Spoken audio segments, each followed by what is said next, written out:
She told me she needed space. Not angrily, not dramatically, just a calm, almost therapeutic tone, like she was telling me she needed to take a hot bath or start yoga again. I just need some me time, she said, brushing her hair behind her ear, eyes not quite meeting mine. Time to clear my head. I didn't protest. That was my first mistake. See, when someone says they need space, your instinct, especially if you're trying to be a good partner, is to give it to them. You don't want to be controlling.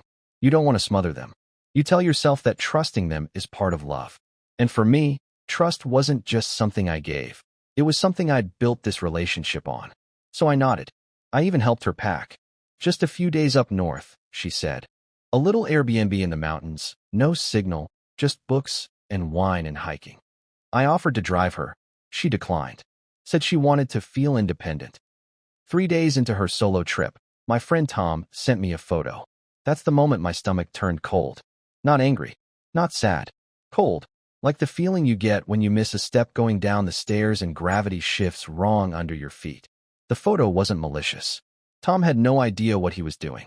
He was just out with his wife and their kid, grabbing coffee in a lakeside town. Snapped a picture of the waterfront, posted it to his story, tagged the location. And in the background, barely noticeable unless you zoomed in, was my wife. Holding hands with someone. Not a girlfriend. Not a hiking buddy. A man. I stared at the photo for nearly 5 full minutes, thumbs shaking over the zoom button. Her hair in a messy bun. Same green jacket she took from our hallway closet. And the man beside her, tall, bearded, smiling like this wasn't a secret at all. I didn't respond to the story. I didn't call her. I just sat on the kitchen stool, replaying our last week like it was a home movie I hadn't paid close enough attention to. I remembered her packing a second phone charger, even though she always brought one. The way she moved through the house a little too quickly the morning she left. The way she kissed me like she was saying goodbye to an old friend, not a husband. The lie wasn't in the photo. The lie had been in all the small things I'd missed. I didn't sleep that night. I didn't cry either. I just lay in bed, staring at the ceiling, trying to figure out how long I'd been the only one still fighting for us. She texted me around 10 p.m. Hiked all day, my legs are dying, miss you. I stared at the message until the screen dimmed itself. She didn't know I knew. That's the worst part of betrayal. Not the act itself, but the mask they keep wearing after it. The way they continue the performance like nothing's changed. Like your heart hasn't quietly left your chest and started cracking apart in some unseen corner. I didn't reply. The next morning, I made coffee, stood in our living room, and just looked around. The photo of us in Paris. The couch we picked out on a rainy Wednesday when we couldn't agree on the color. The throw blanket she loved because it felt like a hug. And I realized I was looking at a museum of a marriage that might have ended weeks ago, maybe even months. I just hadn't noticed the exhibits were closed.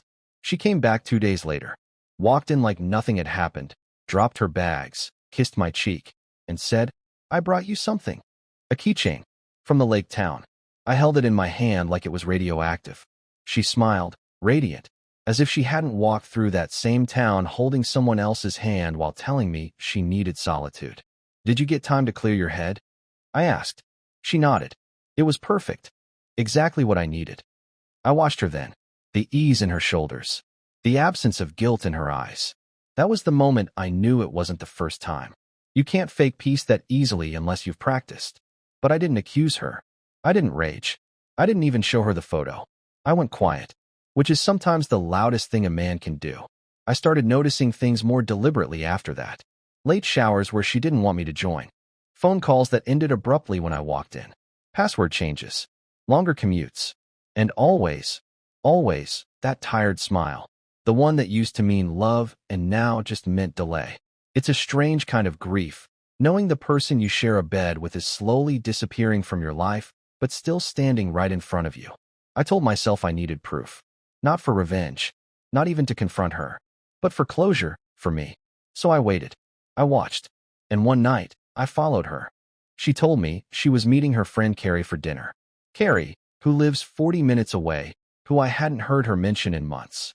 She even showed me the text invite, like a magician revealing her trick. I waited 15 minutes. Then I grabbed my keys. Not because I wanted to catch her. Because deep down, I already knew I would. She parked downtown. Not in the direction of Carrie's neighborhood, but right across from a restaurant we'd gone to once for our anniversary. A quiet little Italian place with dim lighting and overpriced wine. I stayed 2 cars back, headlights off, hands on the wheel like they were glued there. I didn't need binoculars or surveillance gear. I just needed confirmation. She stepped out of the car, smoothed her coat, and checked her reflection in the side mirror. Lipstick. Perfume. She looked radiant, not like someone grabbing a quick meal with an old friend. No, this was something else. The kind of preparation you make when you want to be seen. And then he showed up. Same man from the photo. He crossed the street like he belonged there, confident, hands sliding naturally into hers. She smiled, the kind of smile I hadn't seen directed at me in months. He kissed her on the cheek, and they walked inside together, his hand still resting on the small of her back. I didn't move. Didn't even breathe, I think. I just sat there in the dark, watching the windows flicker with candlelight and silhouettes, wondering how many times I'd made excuses for this. At some point, my phone buzzed. A message from her. A photo of a pasta dish. Carrie made me try this, LOL. So good, love you. That's when something in me shifted. Not shattered. Just rearranged. I wasn't heartbroken in that moment. I wasn't angry. I was done. There's a difference. I didn't confront her when she got home. I didn't ask about Carrie or the wine or the fact that her hair smelled like a man I'd never met. I just smiled, nodded, and helped her hang up her coat. You seem happy, I said. She paused. Yeah, the night was exactly what I needed. I nodded again. I'm glad. That was the last lie I ever told her. Over the next week, I built my plan. Not revenge. Not sabotage. Just a clean exit. I started moving things, small things, things she wouldn't notice. My passport tucked away. Some cash, withdrawn a little at a time.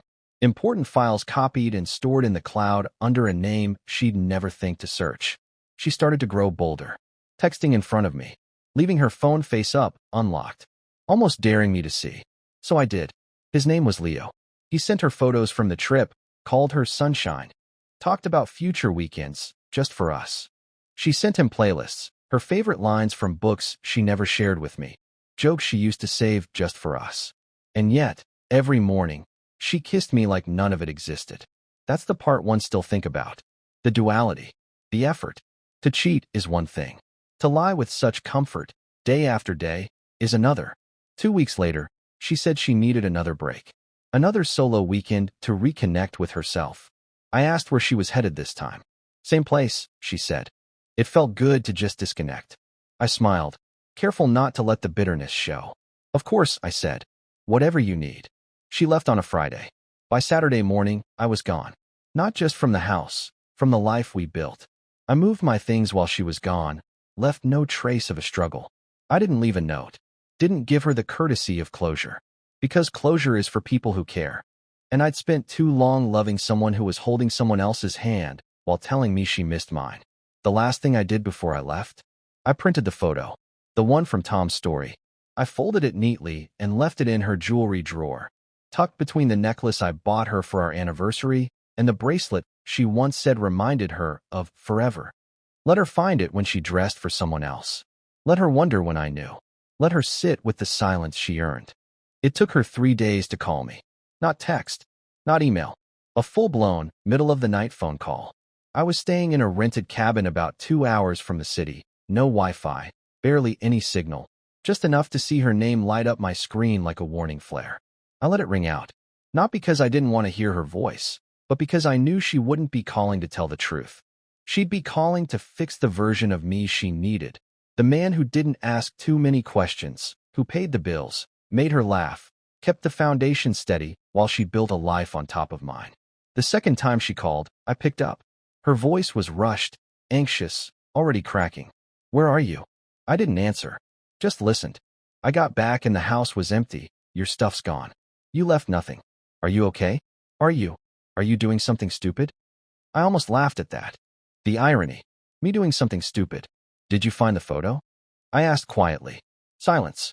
Then a slow, shaky breath. That wasn't what it looked like. I stared at the ceiling of the cabin. The wooden beams above me felt sturdier than anything we'd built in the last 2 years. It was exactly what it looked like, I said. She didn't deny it. Didn't say his name. Didn't try to gaslight me with some story about an old friend or a surprise run-in. Just silence, thick and heavy like wet concrete. I was going to tell you, she whispered. When? I asked. Before or after the next solo trip? Nothing. I sat up in bed, staring out at the pine trees beyond the glass. I would have forgiven you if you'd just told me the truth. She started crying. Real tears, I think. Not because she missed me, but because the version of her that lived in my eyes had finally died. I didn't mean for it to happen, she said. I didn't know how to stop. And that was the most honest thing she'd said in months. I'm not coming back, I said. I need space now. Real space. The kind that doesn't come with lies. She begged then. Not loudly. Not the way I thought she would. It was quiet. Desperate. A string of broken apologies and half-promises that sounded more like someone asking for a second chance at comfort, not love. And I realized something in that moment. She never really missed me. She missed who she was with me. The stability. The warmth. The safety. The man who answered her phone calls at 1 a.m. Even after finding out she was holding someone else's hand on a trip she swore was just for her. I hope he's worth it, I said softly, not to wound her, but to end the story. The line went dead not long after that. I turned my phone off, sat on the porch, and watched the fog rise over the lake. That was 6 months ago. She's reached out a few times. Emails. A letter once. I didn't open them. Not out of spite, but because the man I was when I loved her doesn't live here anymore. He stayed behind in that house, packed into the echo of all the dinners we used to share and the lies I didn't know I was swallowing.